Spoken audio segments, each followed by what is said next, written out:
नमस्कार दोस्तों, स्वागत है आप सबका अपने YouTube channel Gurukul success academy में। आज आप लोगों के लिए जीके जीएस से संबंधित महत्वपूर्ण प्रश्न लेकर आया हूं।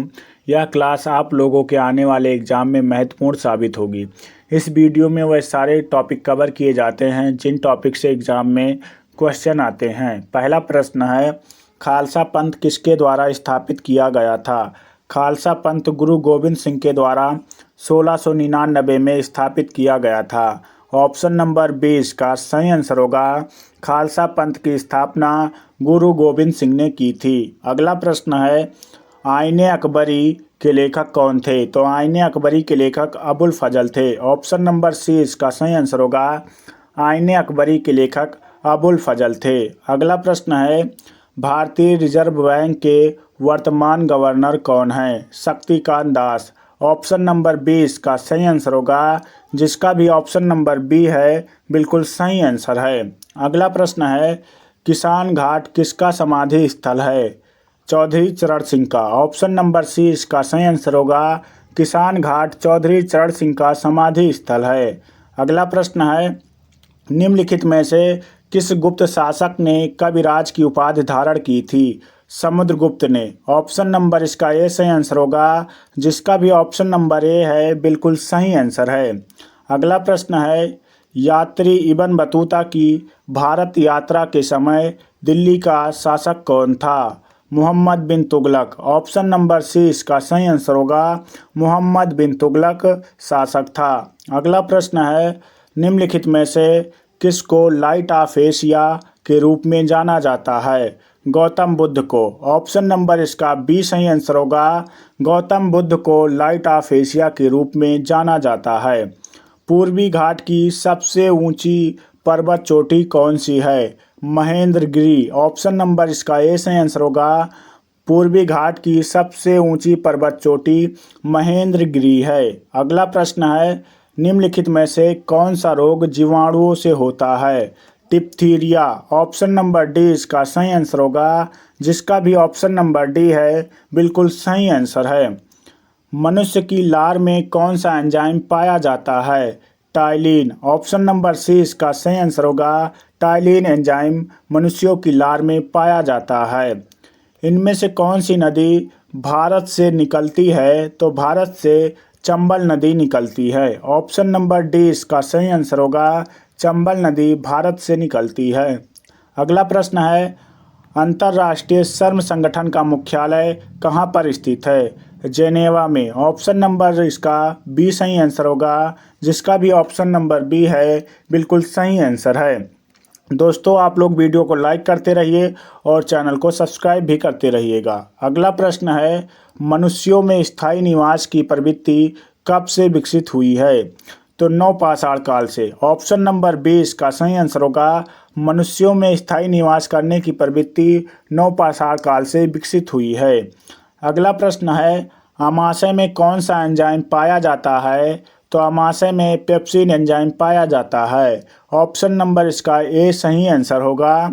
अगला प्रश्न है, भारत का सर्वोच्च नागरिक सम्मान कौन सा है? तो भारत का सर्वोच्च नागरिक सम्मान भारत रत्न है। ऑप्शन नंबर 20 का सही आंसर होगा। आप लोग भी कमेंट बॉक्स में जो है साथ साथ में उत्तर देते चलिएगा। अगला प्रश्न है, पानीपत की दूसरी लड़ाई किसके बीच हुई थी? पानीपत की दूसरी लड़ाई अकबर और हेमू के बीच 1556 ईस्वी में हुई थी, जिसका भी ऑप्शन नंबर बी है बिल्कुल सही आंसर है। आगे बढ़ते हैं और अगला प्रश्न है, पुरंदर की संधि कब हुई थी? तो पुरंदर की संधि जो है 1776 ईस्वी में हुई थी। ऑप्शन नंबर ए इसका सही आंसर होगा, 1776 में पुरंदर की संधि हुई थी। सूर्योदय का देश किसे कहा जाता है? तो सूर्योदय का देश जापान को कहा जाता है। ऑप्शन नंबर 20 का सही आंसर होगा, सूर्योदय का देश जापान को कहा जाता है, जिनका भी ऑप्शन नंबर बी है बिल्कुल सही आंसर है। दोस्तों, आप लोग भी अपना स्कोर कमेंट बॉक्स में कमेंट करते रहिएगा।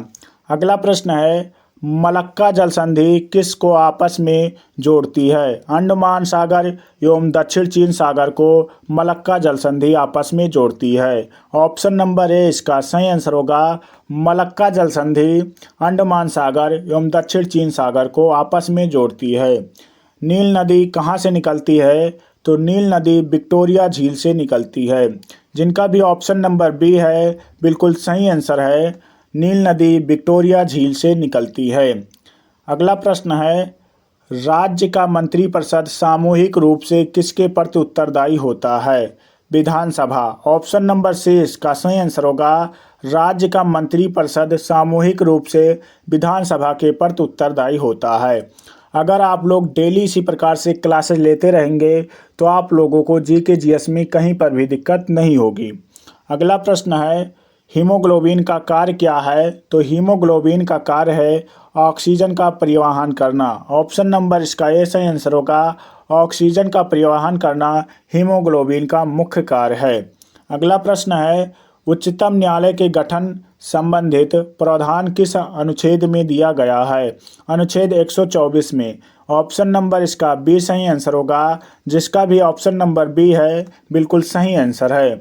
अगला प्रश्न है, विश्व का सबसे बड़ा महाद्वीप कौन सा है? एशिया महाद्वीप। ऑप्शन नंबर बी इसका सही आंसर होगा। क्षेत्रफल और जनसंख्या दोनों की दृष्टि से विश्व का सबसे बड़ा महाद्वीप एशिया महाद्वीप है। आगे बढ़ते और अगला प्रश्न है, भारत में सबसे बड़ी खारे पानी की झील कौन सी है? चिल्का झील है, जिसका भी ऑप्शन नंबर ए है बिल्कुल सही आंसर है। चिल्का झील भारत की सबसे बड़ी खारे पानी की झील है। घनानंद को हराकर मौर्य साम्राज्य की स्थापना किसने की है? चंद्रगुप्त मौर्य ने। ऑप्शन नंबर सी इसका सही आंसर होगा। चंद्रगुप्त मौर्य ने घनानंद को हराकर मौर्य साम्राज्य की स्थापना की है। प्रसिद्ध स्टैचू ऑफ लिबर्टी किस देश में स्थित है? तो स्टैचू ऑफ लिबर्टी अमेरिका में स्थित है, जिसका भी ऑप्शन नंबर बी है बिल्कुल सही आंसर है। आगे बढ़ते हैं और अगला प्रश्न है, संयुक्त राज्य अमेरिका के संसद का नाम क्या है? तो संयुक्त राज्य अमेरिका के संसद का नाम कांग्रेस है। ऑप्शन नंबर डी इसका सही आंसर होगा। कांग्रेस जो है संयुक्त राज्य अमेरिका के संसद का नाम है, जिनका भी ऑप्शन नंबर डी है बिल्कुल सही आंसर है। महात्मा गांधी ने साबरमती आश्रम की स्थापना कब की थी? 1915 में। ऑप्शन नंबर सी इसका सही आंसर होगा। महात्मा गांधी जब साउथ अफ्रीका से वापस आए थे तभी साबरमती आश्रम की स्थापना की थी। अगला प्रश्न है, पंडवानी किस राज्य का एक प्रसिद्ध या प्रमुख लोक नृत्य है? तो पंडवानी जो है वो छत्तीसगढ़ का है। ऑप्शन नंबर इसका ये सही आंसर होगा। छत्तीसगढ़ का प्रसिद्ध लोक नृत्य पंडवानी है। झारखंड का क्या है? तो दोस्तों झारखंड का सरहुल है। दोस्तों अगर वीडियो अच्छी लगी हो तो प्लीज़ वीडियो को लाइक कर दो और अपने दोस्तों तक शेयर कर दो। चैनल पे नए हो तो प्लीज़ चैनल को सब्सक्राइब कर लो। मिलते हैं अगली वीडियो में, तब तक के लिए जय हिंद, जय भारत।